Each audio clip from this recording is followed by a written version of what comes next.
Good afternoon and welcome to Midcap Radar. I'm Vivek and with me today is Ekta. Good afternoon, Ekta. Well, markets, when you're talking about it, the Nifty has now once again inched up above the flat line, so it's again trading in the green. Will we see a 13th or 14th consecutive day of successive gains? That's something we need to watch out for.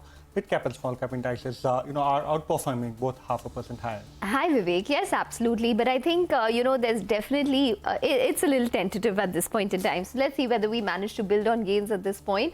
But nonetheless, like you mentioned, there's much more fervor in the broader markets. The mid-cap index is up around 0.5%. The advanced decline ratio is positive as well. Next 30 minutes, we have a couple of companies lined up and a lot of news. Let's get going with the top stories. Mid-caps outperform on a flat day of trade on Dalal Street as the Nifty rally pauses after 13 days of gains. Capital goods and consumer durables are the big gainers, even as energy and financials drag. Shipbuilding stocks like Mazagon Dock, Garden Reach gain on reports that the Defence Acquisition Council is likely to discuss proposals of mega projects worth around 1.2 trillion rupees for approval. Positive brokerage views push GMR Power and Aadhar Housing higher on trade. B&K Securities initiates a buy coverage on GMR Power with a target of 184. Aadhar Housing Finance also buzzing in trade as Kotak Institutional initiates with coverage with a buy rating and a target of 550. Keynes Technologies gets the Union Cabinet now to set up a chip unit at Sanand in Gujarat with an outlay of 3,300 crore rupees.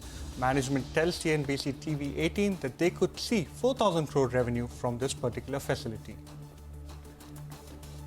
Signature Global slips in trade after 4.1% equity worth 828 crores changes hands in a block deal window at 1,449 rupees per share.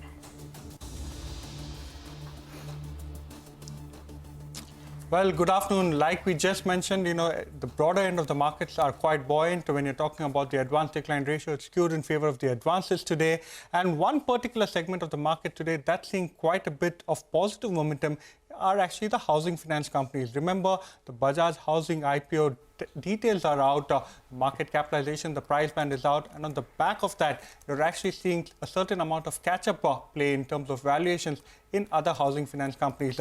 For instance, if you take a look at the intraday chart of LIC Housing Finance, that particular stock, trading near the day's highest points, analysts believe that there could be a catch-up play in terms of the valuation. But this is our special show, Mid-Cap Movers. Vamakshi today standing at the wall to take us through all of the mid-caps that are buzzing in the session. Well, absolutely, Vivek. It's green across the screen, but it is the broader side of the market that is actually doing quite well in the trading session today. Let's also first look at some of the top gainers that we're seeing in the trading session today. Raymond is up nearly 6.6%. Mazagon Dock is also up nearly 6%. We have Gland Pharma and Ramkrishna Forging as just some of the other names that are a buzz in the trading session today. But on the flip side, we do have a couple of losers. Z Entertainment is down and out 3%. We also have some notable falls on PB Fintech, Torrent Power as well as RR Cable. But apart from that, it is the defense pack that is shining bright in the trading session today, and that is because the DAC meeting is scheduled today and they are expected to consider approval for projects worth more than 1 lakh crore. Resultantly, we have HUL, Garden Reach Shipbuilders and Cochin Shipyard all abuzz in the trading session today. But apart from that, we also have some notable movers. The first one being Keynes Tech. The stock is up nearly 3%, and that is after the company's arm is expected to set up a semiconductor unit. Premier Energy is listed today.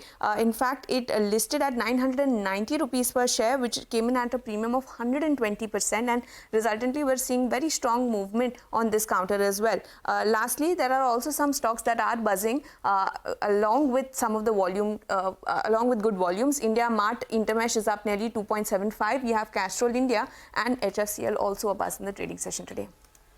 Okay, all right, Vamakshi. Thanks very much for that. So a lot of buzzing stocks today. Let's in fact welcome Shrikant Chauhan of Kotak Securities for a technical check on the market.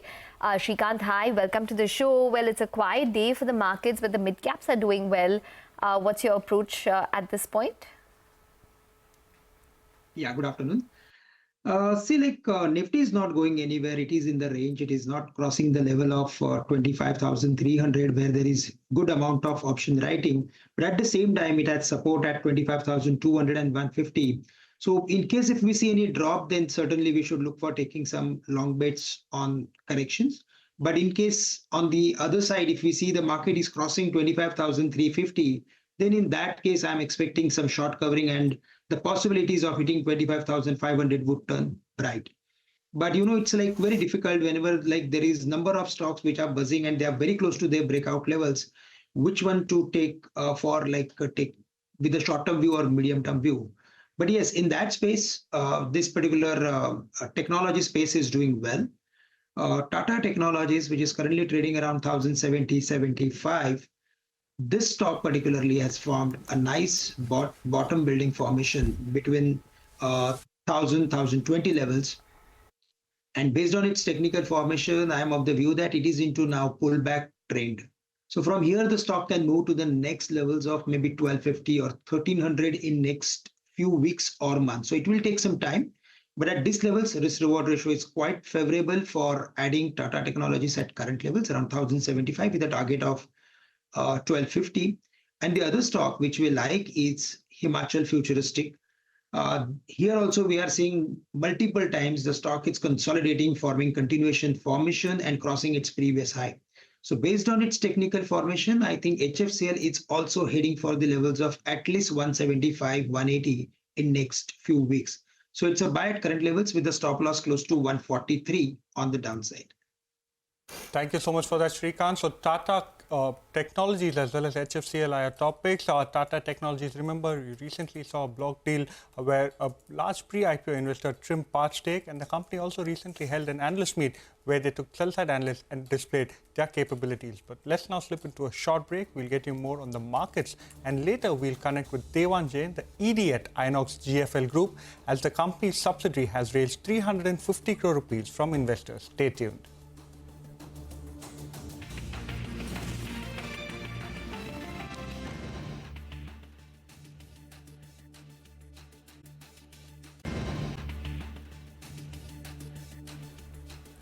Welcome back to Midcap Radar. In the last hour, you've seen some stocks spiking. One of them is Tata Chemicals.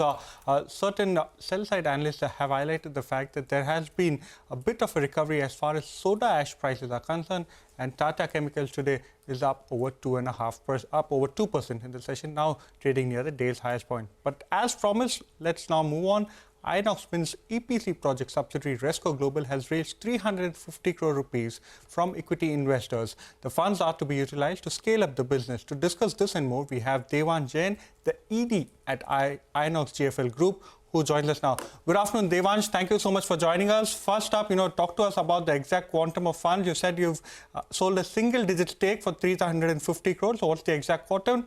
What is the implied valuation for this particular business? And what is the order book at this particular Resco Global business that you have, which is the EPC arm? Hi, good afternoon. A lot of questions. I'll try and answer all of them. So Resco is amongst the top two wind EPC providers in the country. What we've done and what we've announced recently is we are raising 350 crores into this entity, which will primarily be used for ramping up execution and a lot of other new revenue streams which we're getting into. For example, we're moving into cranes, we're moving into hybridization of transmission assets. We're looking at a lot of other value-added products, which would add at least 150 crores of incremental profitability in the coming financial year. And then it scales up as Inox Wind's capacities and volumes keep growing. What we wanted to achieve was we basically wanted to make each and every arm of Inox Wind, be it Inox Green, which is the O&M vertical, or now Resco Global, which is the EPC arm, very, very strong financially, so that they could grow and capitalize on the superlative multi-decade growth opportunities which we're seeing on the wind side. And I think this raise just makes us very, very strong on the Resco balance sheet as well. Of course, Inox Wind is a net cash company now. Inox Green is net cash, very strong. Resco becomes very, very large. And, you mentioned to me the valuation. So what we've done is we've raised money at a post-merger, post-money valuation of about 5,500 crores. So obviously that not only unlocks more value, it also enables investors to come in at this early stage. So we've got a lot of very, very marquee, large HNIs, family offices who've come in given that this is an unlisted space at this point in time, so institutions could not come in. We've diluted roughly about 7% odd for this raise. So that's a little bit about this transaction. Okay. All right. Can you just give us a sense in terms of what the current EPC order book is at Resco, and does it also provide third-party EPC services? So the current order book at the Inox Wind level is close to about 3 gigawatts, and approximately 60% of those orders are turnkey orders, which means all the project implementation scope comes into Resco. Now that would be worth approximately, thumb rule, 1.5 crores a megawatt. So in terms of math, the order book at Resco should be close to about 3,000 crores in terms of value over the next 2 years.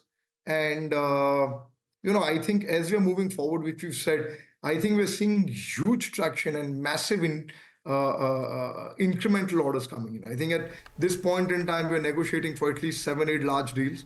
I think a lot of them are turnkey as well. So a lot of that will flow into Resco as we keep moving forward. Devansh understood that. Devanshi, now you have two entities which are actually in the service vertical. The first one is Resco Global, which is your EPC arm, and the other one is Inox Green Energy, which is your O&M arm. We understand that there would be significant overlap in terms of the businesses and even in the customer profile. So at some point of time in the future, would you look at merging these operations? And secondly, you said that you're in talks, to go ahead and close quite a few deals or quite a few order wins. Could you give us a sense of the gigawatt or the megawatts that could come into the order book?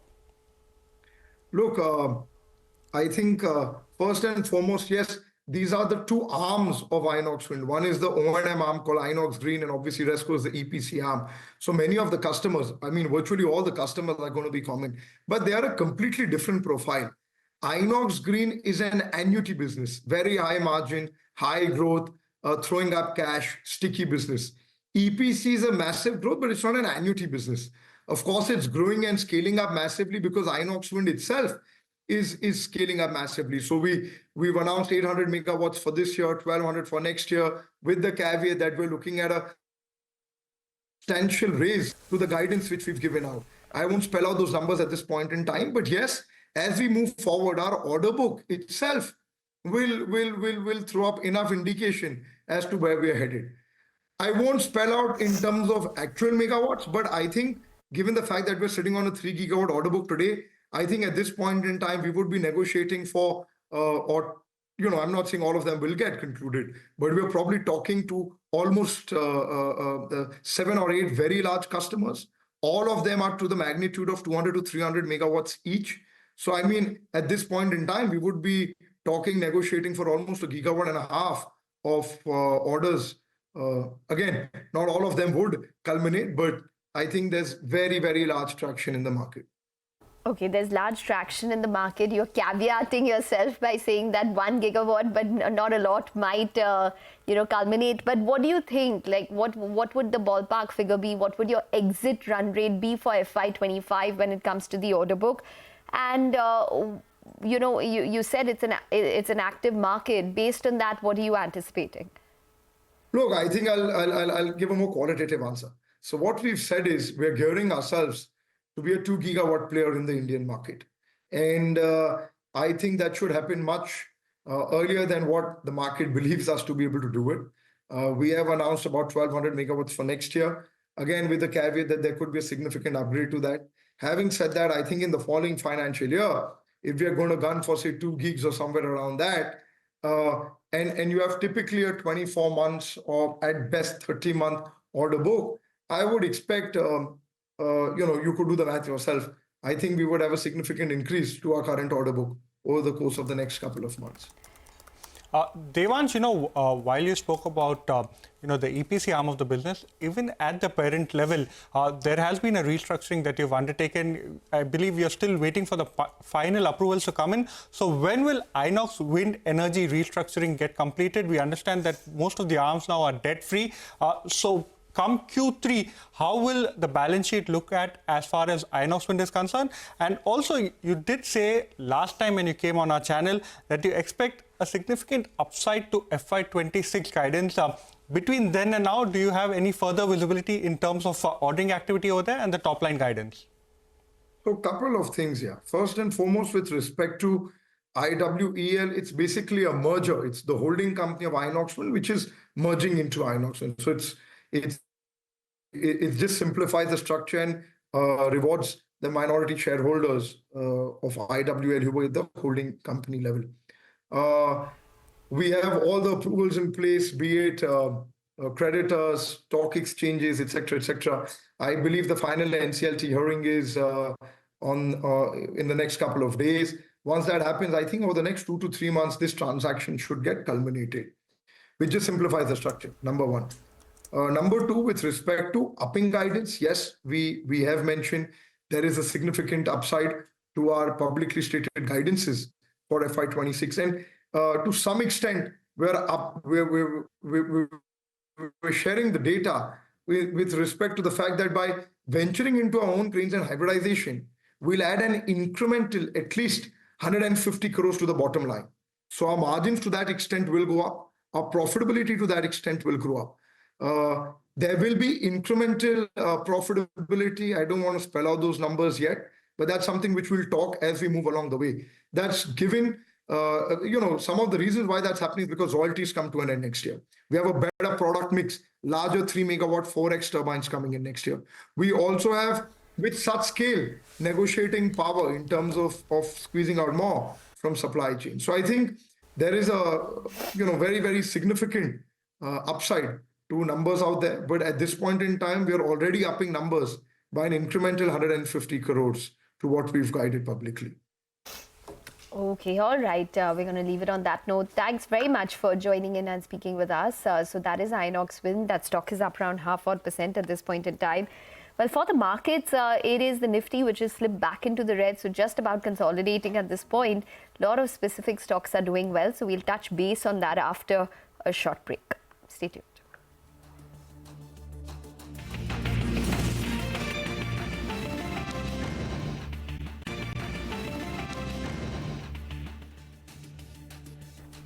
Welcome back. Well, let's now go across to Sudarshan, who is standing by with an exclusive news update on fundraising plans with respect to Samvardhana Motherson. Sudarshan. What we understand from sources that Samvardhana Motherson is likely to launch its QIP very soon, and via QIP, company is looking to raise up to $1 billion, or say more than rupees 8,000 crore. And QIP proceeds may be used for an acquisition or company may use for debt reduction. Bankers for the QIP are already appointed. As far as roadshow is concerned, company may announce very soon.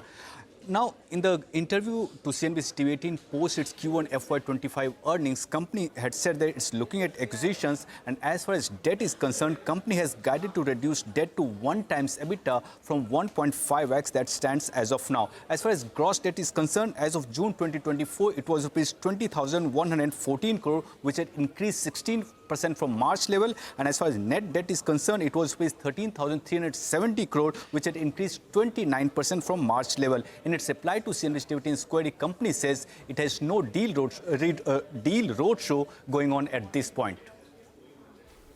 Thank you so much for that, Sudarshan. Getting us all of those exclusive details, a very important development as far as Samvardhana Motherson is concerned. But with that, it's all the time we have on this edition of Midcap Radar Mutual Fund Corner when we return.